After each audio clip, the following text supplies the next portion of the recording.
How good is Charles Oliveira and where does he rank in terms of the all-time greats? So, this is a new series that I want to start on my channel where we look at a UFC fighter or boxer's career, look at their accomplishments, and just see where do these guys rank in terms of the all-time greats. And who better to kick this series off than Charles Oliveira, who is just coming off a big win over Michael Chandler at UFC 309. So let's take a look at Oliveira's professional MMA record. So it currently stands at 35 wins, 10 losses and 1 no contest. But let's look closer into Oliveira's UFC career. So Charles Oliveira joined the UFC way back in 2010. I believe he was 21 years of age when Oliveira joined the promotion. And that there in itself is insane because Oliveira has been with the UFC, which is easily the most elite MMA organization in the world, for about 14 years now. That there is an insane stat. Now, Oliveira's current UFC record sits at 23 wins, 10 losses and 1 no contest. Now we're going to get into Oliveira's accomplishments in the UFC. We're going to be here for a while talking about that, so let's get right into it. So, Charles Oliveira has beaten 3 former UFC champions. Let's talk about that first. So he's beat Justin Gaethje, Dustin Poirier and Tony Ferguson. Now, before people bitch and complain in the comments saying Justin Gaethje, Dustin Poirier and Tony Ferguson weren't undisputed champions, they were interim champions. I'm still going to count it. Look at the names of the guys that Oliveira has beaten. Justin Gaethje, Dustin Poirier, Tony Ferguson, some of the best lightweights of all time. Shut your face, we're counting it. Now, after that, Oliveira went on an 11-fight win streak, which kicked off way back in 2018 over Clay Guida. Just look at some of the names he's beaten on this list. This run right here, when Oliveira went from 2018 all the way to 2022 being unbeaten, just collecting some big names in the lightweight division. Clay Guida, Jim Miller, Jared Gordon, not a bad win if we think about it. Now this is where Oliveira starts to cook. Kevin Lee, he submitted him. Tony Ferguson, and that was a Tony Ferguson that was just coming off the Justin Gaethje loss. So I don't want to hear people saying, well, Tony Ferguson's washed, man. I don't know why you're counting that. Tony Ferguson had just came off the interim title fight loss to Justin Gaethje. Everybody thought, I'm pretty sure Tony Ferguson going into that Oliveira fight was a favourite as well. So that's still a great win. Then he got the matchup against Michael Chandler where he became the UFC lightweight champion. Michael Chandler, obviously, he got the Dana White privilege to be in that fight, let's be honest. He was only coming off one win, and that one win was over Dan Hooker, but he did KO him. Oliveira in that matchup, he did get hurt against Michael Chandler, had to come through a lot of adversity, if we're being honest, in there to get the second round stoppage over Michael Chandler, and that there is when the reign kicked off. He then defended the belt against Dustin Poirier, then Justin Gaethje. Now, the Justin Gaethje one doesn't count as a title defense because Oliveira missed weight for that. So that is something we need to factor in when we're talking about him being a champion. Yes, he is a former UFC lightweight champion. However, he does only have one UFC title defense.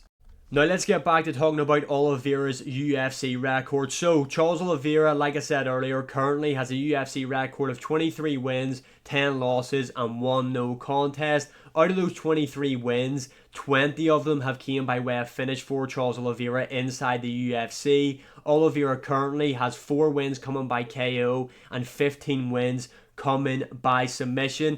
And it's not as if Oliveira was getting these finishes way back at the start of his career when he was facing low level guys who were outside of the rankings. A lot of Oliveira's finishes have came later on in his career when he's been fighting the elite level opposition. Let's just take a look. Beneil Dariush knocked him out inside of the first round. A lot of people will skip up on the Beneil Dariush win, but I feel like you need to give Oliveira credit for that. That was a bounce back win for Oliveira after losing to Islam Makhachev, and it wasn't an easy fight for Oliveira to take. Now, I know he knocked him out inside the first round, but Beneil Dariush was, I believe, on a 7-fight win streak at the time. I could be talking shit. I know he was on a win streak going into the Oliveira matchup because there was talks of Beneil Dariush potentially fighting Islam Makhachev for the title, but instead they done this title eliminator fight between Beneil and Oliveira knocked him out inside the first round. Plus, way back then, Beneil Dariush was ranked inside the top 5. That there is one of Oliveira's better wins, in my opinion.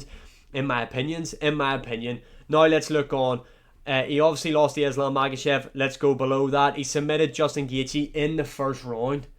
Oliveira finished Justin Gaethje in the first round, and it's not as if he just took his back and submitted him. He dropped Justin Gaethje with a mega right hand, then took his back, then submitted him. Again, coming over a lot of adversity in that fight as well, because Justin Gaethje did hurt Oliveira in there. He then submitted Dustin Poirier, another great win for Charles Oliveira. Dustin Poirier, in my opinion, is top 5 UFC lightweights of all time, and Oliveira was able to finish him in the third round by rear naked choke. That finish there by Oliveira when he just climbed Poirier like a tree, paused, and submitted him. Again, another massive win for Oliveira where he had to come through a lot of adversity. Round 1, Dustin Poirier was landing, outboxing Oliveira, dropping him. That was kind of like the formula for Oliveira during his title run on his way to the belt. You know, the guy would get hurt, but would make this miraculous recovery and find the finish. And that Dustin Poirier fight was no different. I remember, I believe it was the second round, that's when Oliveira ended up in Dustin Poirier's full guard, and he brutalized him with some really, really vicious ground and pound, with some nasty elbows in there as well. Then you've got the Michael Chandler 1 fight, where he won the belt. Now, Michael Chandler did get Dana White privilege, I'm not going to pretend. I know I said that earlier, but he was coming off the Dan Hooker matchup where he knocked him out. Now, he got in there with Oliveira, and shock horror, like every other typical Oliveira performance, Michael Chandler nearly knocked out Oliveira inside the first round. And that was kind of why I'm not going to lie, I picked Michael Chandler to beat Oliveira in the rematch, because I felt like a lot of people were sleeping on what Michael Chandler done to him in the first fight. But anyway, that's a different story. Charles Oliveira, Michael Chandler won. He came up with a lot of adversity, nearly getting finished by Michael Chandler, who is very heavy-handed, but Oliveira in the second round was able to catch Michael Chandler with a left hook, drop him, and Oliveira's finishing instincts are next to none in the UFC's lightweight division. When he smells blood, he goes for it. You've got the Tony Ferguson fight that went to a unanimous decision.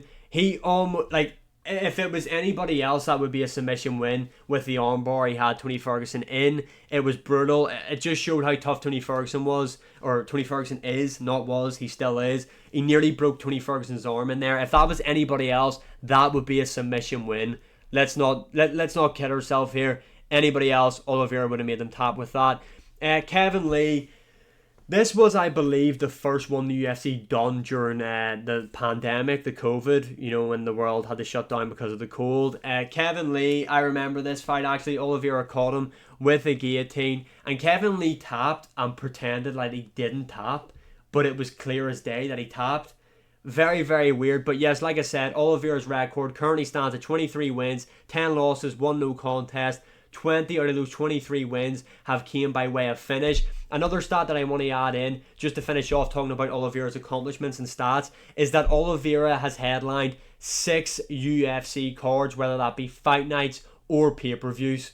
Now, let's round out the video talking about Oliveira, and where does he rank in terms of lightweight grades, and where would I rank him in terms of, is he top 10 all time? Let's talk about it. So, Charles Oliveira, former lightweight champion, like I said, it's an interesting one in terms of where he ranks in terms of lightweights. For me, honestly, does he rank above Khabib Nurmagomedov? I constantly ask myself this. Now, yes, Khabib obviously was never defeated in the UFC, but Oliveira has the better resume, in my opinion, over Khabib Nurmagomedov. Now, they do have some similar opponents, and obviously Khabib did beat them more dominantly, so that is something you do have to consider. But I feel like Oliveira, he's also beaten them opponents as well, and has faced more high-level guys than what Khabib Nurmagomedov has done. For me personally, I would have Islam as the greatest UFC lightweight of all time. And this might be a hot take, you can let me know. My opinion does chop and change, but right now as we're recording this video, I would have Oliveira as the second greatest UFC lightweight of all time. Obviously, he doesn't have the same title defenses as the likes of a Khabib. Khabib has 3. Oliveira obviously only has 1. But I feel like when you're talking about who's the best of a division, you have to kind of overlook the title defenses sometimes as well, and look at the resumes. And Oliveira, in my opinion, has the better resume out of him and Khabib. So personally, I would have him as the second greatest UFC lightweight of all time. Now, this might hurt a couple of people's feelings. In terms of all time,